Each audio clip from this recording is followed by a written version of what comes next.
जो टीचर बनना चाह रहे हैं समझ लें, अब टीचर का काम नॉलेज देना नहीं है, नॉलेज आपसे ज्यादा, आपसे बेहतर गूगल पे है।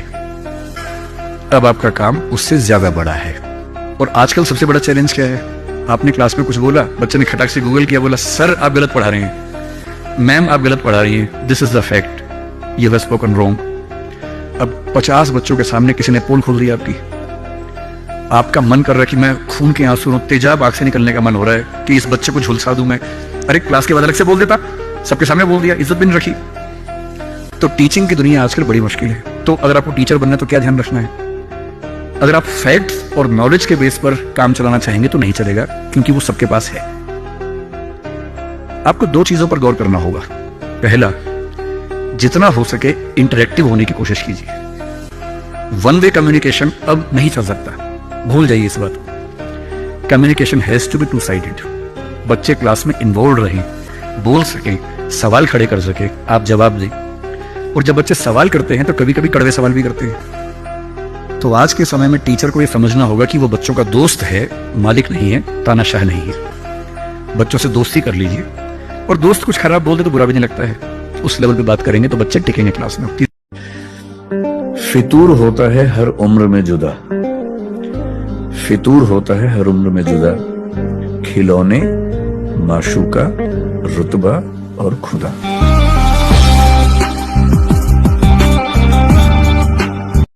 एक दो बार मेरे मन में आया कि मैं भी दुश्मनी कर लूं और दिखा दूं, और मेरे पास ताकत उनसे ज्यादा थी उस समय भी, आज भी है। और अगर मैं किसी के उकसाने पे उसके जैसा हो गया तो जीता तो वही। जब मैं ही नहीं रहा तो फिर तो कोई और लड़ रहा है, मैं रहा ही नहीं, वो जीत जाएगा। मेरी असली कश्मकश ये थी कि बिना उसके जैसा हुए इस चीज से बाहर निकलना है। ये कुछ वैसे कि आप सड़क पे जा रहे हैं, कीचड़ में सूअर लोटा हुआ है, उछल उछल लौट रहा है, आपके सफेद कमीज पे छींटा पड़ गया। अब 2 ऑप्शंस हैं, या तो हिसाब बराबर करने के लिए उतर जाइए, उसको अब कैसे गंदा करोगे, तो पहले ही मस्त है उसी गंदगी में, उसका तो स्वभाव है। आपका एक छींटा है, आप पूरी कमीज गंदी कर लेंगे वहां जाके। तो सबसे अच्छा क्या है, वहां से निकल जाना। और जब बहुत दर्द हो ना, हमेशा दूसरे के पर्सपेक्टिव से भी सोच के देखिए कि उसको ऐसा क्यों करना पड़ा। क्या पता कोई मजबूरी हो, कभी कभी होती है। कुछ तो मजबूरियां रही होंगी, कोई यूं ही बेवफा नहीं होता, कुछ तो वजह होगी ना। एक बहुत प्रसिद्ध शेर है, उसूलों पे जो आंच आए तो टकराना जरूरी है, जो जिंदा हो तो फिर जिंदा नजर आना जरूरी है।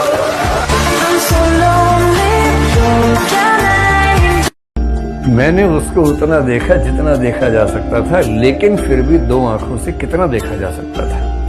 इश्क की लकीर का किस्सा है राजवीर का। पढ़ना लिखना सीखो ओ मेहनत करने वालों, पढ़ना लिखना सीखो ओ मेहनत करने वालों, पढ़ना लिखना सीखो ओ भूख से मरने वालों। क ख ग घ को पहचानो, अलिफ को पढ़ना सीखो, अ आ इ ई को हथियार बनाकर लड़ना सीखो।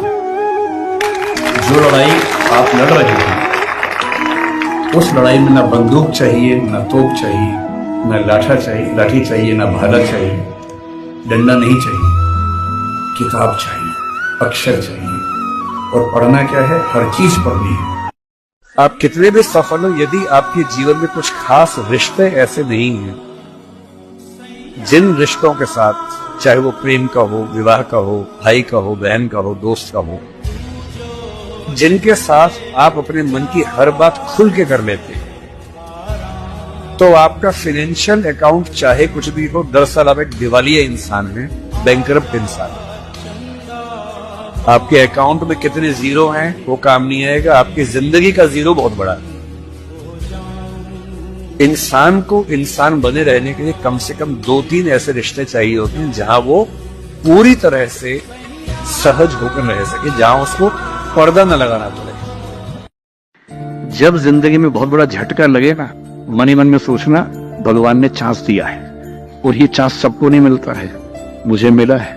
इसलिए हमेशा ध्यान रखना है, अगर आप ऐसी जगह हैं जहां खाना भी अच्छा मिल रहा है, मौसम भी अच्छा है, बरसात भी बढ़िया है, हर चीज का सुकून है, तो आप बढ़िया जिंदगी जी तो लेंगे, कोई कमाल नहीं कर पाएंगे। कमाल वही करेगा जिसने क्राइसिस झेला होगा, उस क्राइसिस को टर्न किया होगा अपनी अचीवमेंट्स में, उसके बिना कुछ बड़ा कर ही नहीं सकते।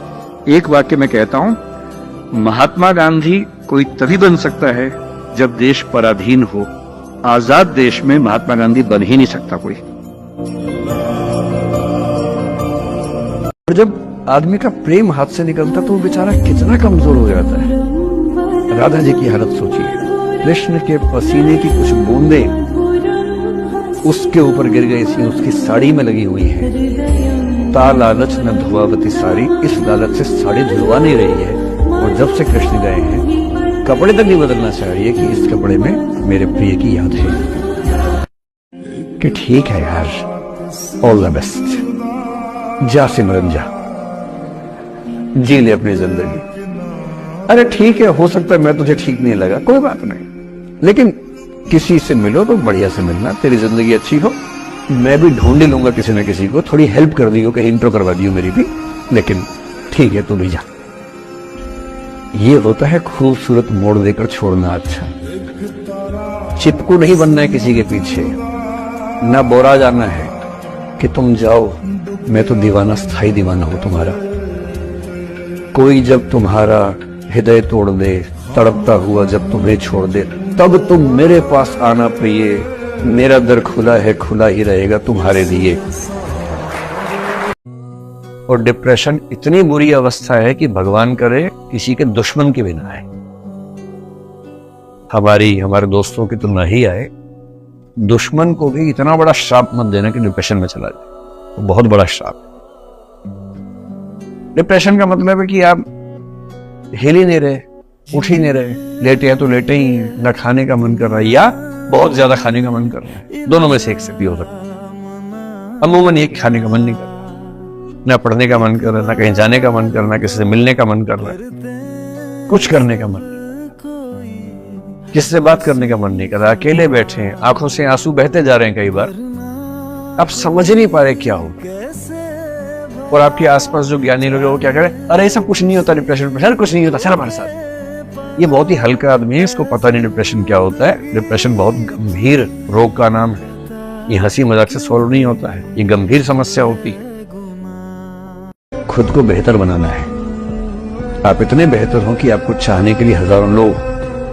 क्यों आप इतना डिपेंडेंट होते हैं कि इस एक व्यक्ति के अलावा मेरा कोई है ही नहीं दुनिया में, ऐसा क्यों सोचना है? तारुफ रोग बन जाए तो उसको भूलना बेहतर, ताल्लुक बोझ बन जाए तो उसको तोड़ना अच्छा, वो अफसाना जिसे अंजाम तक लाना न हो मुमकिन, उसे एक खूबसूरत मोड़ देकर छोड़ना अच्छा।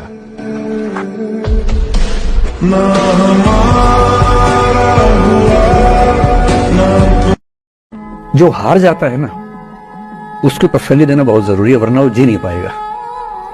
और पराजित व्यक्ति को तसल्ली देने के लिए सबसे अच्छा शब्द है नसीब, भाग्य, नियति, बहुत जरूरी है। जब जीवन में एक आध बार ऐसा हो कि सारी दुनिया पीछे पड़ गई है, बहुत दिक्कत होगी, घबराहट होगी, बेचैनी होगी, एंग्जाइटी होगी, डिप्रेशन होगा, सब कुछ होगा, लेकिन एक बात ध्यान रखना, मेरी इस बात को ध्यान रखना, वो पहली और आखिरी परीक्षा है, उसके बाद कभी नहीं होगा। जो किताब सुनने में उपलब्ध है सुन लीजिए, जिसकी समरी उपलब्ध है पढ़ लीजिए, जिसको सुन के या समरी पढ़ के लगे कि ये कमाल की चीज है, उसे पूरा पढ़िए। इस तरह से आप मतलब एक साल में कम से कम 50-100 नई किताबों को जान पाएंगे। और मैं अक्सर बोलता हूं कि एक किताब पढ़ने का मतलब है आपने किसी और व्यक्ति के 40 साल की जिंदगी को जी लिया, उसने 40 साल पढ़ के सोच के जो लिखा आपने एक दिन में पढ़ लिया। तो हमारी शारीरिक आयु जैसे मेरी 50 साल है, हमारी सांस्कृतिक आयु 5 लाख साल है हम सबकी। पिछले 5 लाख साल में इंसान ने जो जो सीखा, शिफ्ट करता गया, ट्रांसफर करता गया, वो सब हमें मिल गया, मुफ्त में मिल गया। और जिसने हर साल 100 किताब पढ़ ली है, सुन ली, 40 मान ले एक को, तो हर साल 4000 साल का हो रहा है वो आदमी विजडम, समझदारी में। तो किताब सुनिए, पढ़िए, समझिए, पढ़िए। अगर वो पूछ ले हमसे तुम्हें किस बात का गम है, वाह अगर वो पूछ ले हमसे तुम्हें किस बात का गम है, तो फिर किस बात का गम है अगर वो पूछ ले हमसे। वाह, कितना सिंपल है।